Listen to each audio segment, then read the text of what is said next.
COCOMI na laothokhiba public emergency ki matung enna ngasi Manipur gi mafam kayada dukan kaya thong lonnakhre lambida gari chenba ki chang hanthare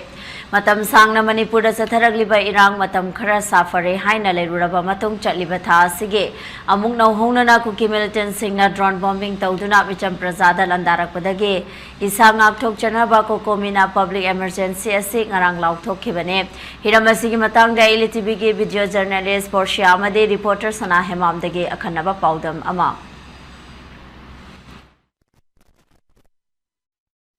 अना जी गईजरीबा मफम से थांगमैबन थाव ground ने कोई हाइरिबा मणिपुर थोकलिबा कोई थौदोग वाथोक लाइबक्तिबा थौदोग से कोई मतम खरा लेपलुरबा मतुंगा को इनौ नौना मुका सेप्टेम्बर की तांग अमा इंग्लिसिंगनिगा कुनगा मरी दगी हौदुना कोई इखंग खंगौदुना कुकी मिलिटेंट सिंगना यामना कोक लेना सिजनदुना कोई ड्रोन दा bomb फौबा थादरक्तुना drone bombing तौदुना अमदी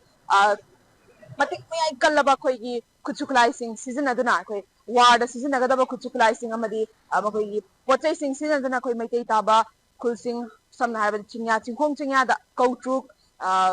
थमना Poppy सनासाबी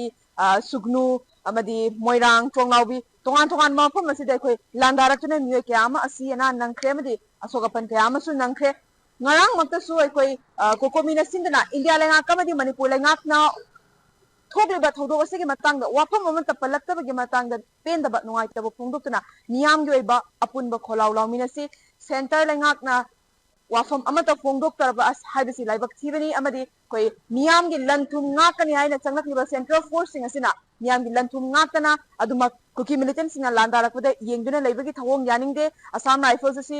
मणिपुरगी लैमाइदगी मुथथिगदबनी cookie militant सिंग अदि तकथोखिगदबनी हाइबा तोंगान तोंगान खोलाव लोने नंगारांग मियामने ह्यूमन चेन सेमदना खोंजंग चंगसिंग खबा मतुंगदा ngarang maktasu human chain semba loiraba matungda nungthilgi pung ani tarakpa swaisida aikogi kuki militant sing namuk yamna akan mamongda missile aikogi rocket season aduna aikoi landarakpada aikoi mioi ahlama leikide aikoi arangba mama sem sadana leiramba pochei sem sadana leiramba arangba mamsu leikide amadi mioi kayamana asogapan nangbadagi hospital da khudakta pukhalaki numidang athengbada fobada aikoi tongan tongan pham thamna pokpi sana sabi amadi kogi tronglaubi हाइरिबा मफम सिंग असिदा बोम ने attack तौदना मखाताना अदुमक लांदारकपदि लेप्ट्री ngase ngase maksu hajik ikoi koidana ayupung 10 makhai 10 mathoi sida muka koi sugunu hairiba napet tangjeng hairiba mafam sing asida kuki militant sing sina amuk inau nauna landarakpa horaki miyamna pendabagi kholaw misi mina kaya ama nanglaba awana kaya nangduna koi pendabagi kholaw lawringi chairak asida asigumba kuki militant sing thawong hanjin hanjin tawrakpa si koi india lengak amadi state lengaksna adumak yengduna leiragadra haibigi miyamdi atobo wahang amasu lakle amadi awana kya tarakpa amadi khudong thiba kya thoklakpa sina misi mina asogapan kya nanglakpa sina miyam prega si amata penadre amadi masigi makha chatharakpoina koi COCOMI hariba lupasina ngarangdagi hauna public indefinite curfew lauthokhibagi matung ina ngasi ase school college ki mahiru sik aduma kana kidre amadi dukan thong singsu adumak lonnakhre lambida gari chapagi chang ase adumak hanthare adubu hariba चंगसिलेबा खोंजंग सिंग असिना खोगी India लेंगाक अमदि Manipur लेंगाक असिना थबक पाइखत पिरकद्रा